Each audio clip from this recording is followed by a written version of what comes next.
प्रदेश में विगत 5 वर्षों में फसल उत्पादन का क्षेत्रफल 1.80 लाख हेक्टेयर बढ़ा है, जबकि कृषि उत्पादन में इस दौरान 1.25 लाख मीट्रिक टन की वृद्धि हुई। सरकार हर कदम पर किसानों के साथ खड़ी है। प्रदेश में सिंचन क्षेत्र का विस्तार हुआ है। कृषि निवेशों, खाद, बीज, कृषि रक्षा, रसायन की कोई कमी नहीं है। कृषि क्षेत्र में यंत्रीकरण बढ़ा, जिससे कृषि कार्य सुलभ हुआ है। कृषि मंत्री शुक्रवार को इंदिरा गांधी प्रतिष्ठान में आयोजित रबी उत्पादकता गोष्ठी को संबोधित कर रहे थे। इस अवसर पर उन्होंने 50,000 नए सोलर पंप स्थापित किए जाने की घोषणा की। उन्होंने कहा, योगी सरकार किसानों को अनुदान पर कृषि यंत्र उपलब्ध करा रही है। इस वर्ष सरकार कृषि यंत्रों पर 3.5 करोड़ रुपए अनुदान देगी। उन्होंने कहा कि किसान भाई गन्ने के कूड़े के बीच खाली जगह में मिश्रित खेती के रूप में मक्का, आलू, चना, हल्दी, अदरक, धनिया आदि फसल लगाकर अतिरिक्त उपज और आमदनी प्राप्त कर सकते हैं। कृषि मंत्री शाही ने कहा कि जलवायु परिवर्तन और जनस्वास्थ्य के मद्देनजर सरकार प्राकृतिक खेती और मोटे अनाजों के उत्पादन को बढ़ावा दे रही है। इसके चलते राज्य में मौजूदा खरीफ सत्र में श्री अन्न का क्षेत्रफल बढ़ा है। श्री अन्न को बढ़ावा देने के उद्देश्य से मौजूदा खरीफ सत्र में किसानों को श्री अन्न के बीज मुफ्त उपलब्ध कराए गए। राज्य सरकार आगामी 29 अक्टूबर 2023 को लखनऊ में मिलेट्स महोत्सव तथा माह दिसंबर में कृषि कुंभ का आयोजन करेगी। कृषि कुंभ में कृषि में अग्रणी देशों प्रतिनिधियों को आमंत्रित किया जाएगा।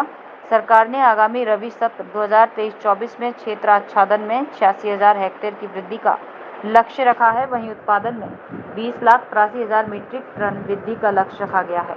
गन्ना विकास मंत्री लक्ष्मी नारायण चौधरी ने कहा कि किसानों को प्राकृतिक खेती और जैविक खेती के बारे में विस्तार बताया जाए।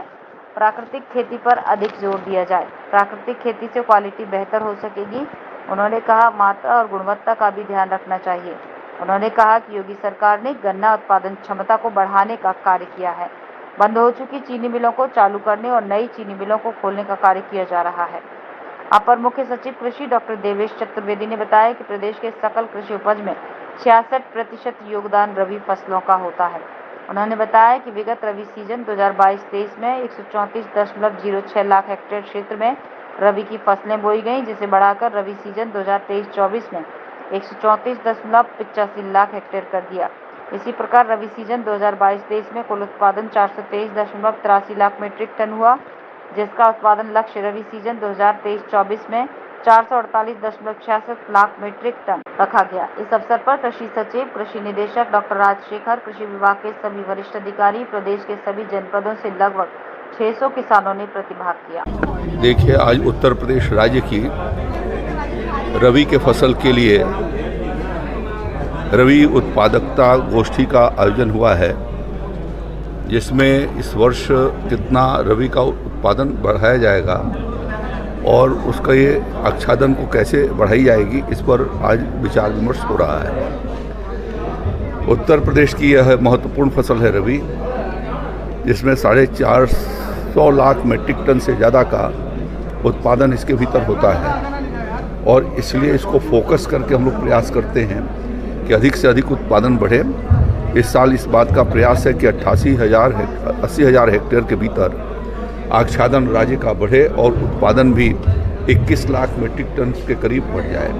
तो 650 लाख मीट्रिक टन से अधिक उत्पादन हो सके, इस दृष्टि से ये आज रणनीति बन रही है और इसके लिए विशेष तौर पर विविध प्रकार के फसलों को लगाया जाना, विशेष रूप से हम लोग फोकस रबी के इस सीजन में कर रहे हैं तिलहन के उत्पादन की और दलहन के उत्पादन की, क्योंकि दलहन और तिलहन, विशेष रूप से तिलहन और दलहन, तिलहन का बहुत बड़ी मात्रा में आज भी इम्पोर्ट होता है और लगभग 100 लाख मीट्रिक टन के करीब 80,000 करोड़ रुपए से ज़्यादा का आयात तिलहन का होता है।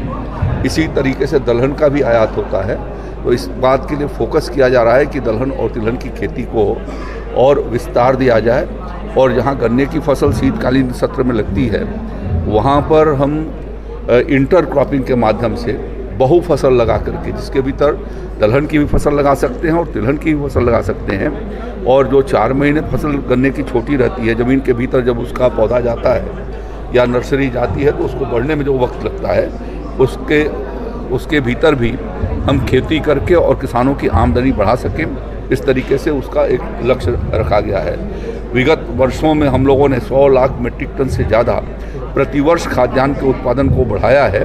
हम 540 लाख मीट्रिक टन से आज जो है वो 650 लाख मीट्रिक टन के करीब पहुँचे हैं। तो यह निरंतर किसानों को समय से वह उन्नतशील प्रजाति का बीज उपलब्ध कराते हैं। उनको 50% अनुदान पर बीज हम सुलभ कराते हैं, जो हमारी योजनाओं के अनुसार देते हैं। इसके अलावा जो है वो बड़े पैमाने पर हम लोगों ने कृषि यंत्र किसान भाइयों को उपलब्ध करवाए हैं। यशस्वी मुख्यमंत्री आदरणीय योगी आदित्यनाथ जी के नेतृत्व में कृषि के क्षेत्र में, उद्यान के क्षेत्र में लगातार नए नए काम हो रहे हैं। हमारी कृषि के क्षेत्र में देश के यशस्वी प्रधानमंत्री जी का जो सपना है कि हम किसानों की आय दोगुनी करेंगे, हमारे राज्य की सरकार के द्वारा ऐसे ऐसे काम किए जा रहे हैं कि दोगुने से भी अधिक किसानों की आय बढ़ती चली जा रही है। हमारे यहाँ जो स्ट्रॉबेरी के किसान हैं, आज की तारीख में 1 एकड़ में 20-20, 30-30 लाख रुपए तक की उपज पैदा कर रहे हैं। तो मैं समझता हूँ कि पारंपरिक खेती 40-50 हज़ार रुपये प्रति एकड़ होती है और औद्यानिक खेती जो हमारी स्ट्रॉबेरी, ड्रैगन फ्रूट ऐसी खेती हो रही है वो बहुत ज़्यादा हो रही है। मुझे खुशी है कि राज्य सरकार के अधिकारी मेहनत और परिश्रम करके इस राज्य के किसानों की आय बढ़ाने में लगातार प्रयासरत है। प्राकृतिक जैविक खेती से प्राकृतिक खेती कैसे किसानों को जोड़ेंगे? निसंदेह हमारे मुख्यमंत्री जी और राज्य के किसान भी इस बात से सहमत हैं कि हम जैविक खेती, प्राकृतिक खेती और मिलेट्स दोनों चीज़ें हमारे लिए महत्वपूर्ण हैं, क्योंकि जब जब हम रासायनिक का ज़्यादा उपयोग करते हैं तो हमारे शरीर पर उसका दुष्प्रभाव भी पड़ता है, उसके दुष्परिणाम भी होते हैं। इसलिए राज्य का किसान, राज्य के नागरिक ये सब महसूस करते हैं। जो हमारे देश के प्रधानमंत्री जी ने कहा कि मिलेट को उगाएं, मोटे अनाज को उगाएं। कम बारिश और भूगर्भ जल के घटने के कारण ये चिंता का विषय था, इसलिए देश के प्रधानमंत्री जी ने आगे बढ़ के और राज्य में मिलेट्स उगाने का प्रयास किया और उसको किसानों ने भी अडॉप्ट कर लिया, जनता ने अडॉप्ट कर लिया और दुनिया के 20 देशों ने भी अडॉप्ट कर लिया कि जो देश भारत के प्रधानमंत्री नरेंद्र मोदी जी कह रहे हैं कि मिलेट उगाना स्वास्थ्य के लिए आवश्यक है और वर्तमान परिस्थितियों में जल के अभाव में वो उपजें हो जाएंगी। इसलिए मैं समझता हूँ कि स्वस्थ रखने के लिए अब आज की तारीख में प्राकृतिक खेती, वैदिक खेती और मिलेट्स जैसे श्री अन्न का उत्पादन हम लोगों के आज की जीवन की आवश्यकता है।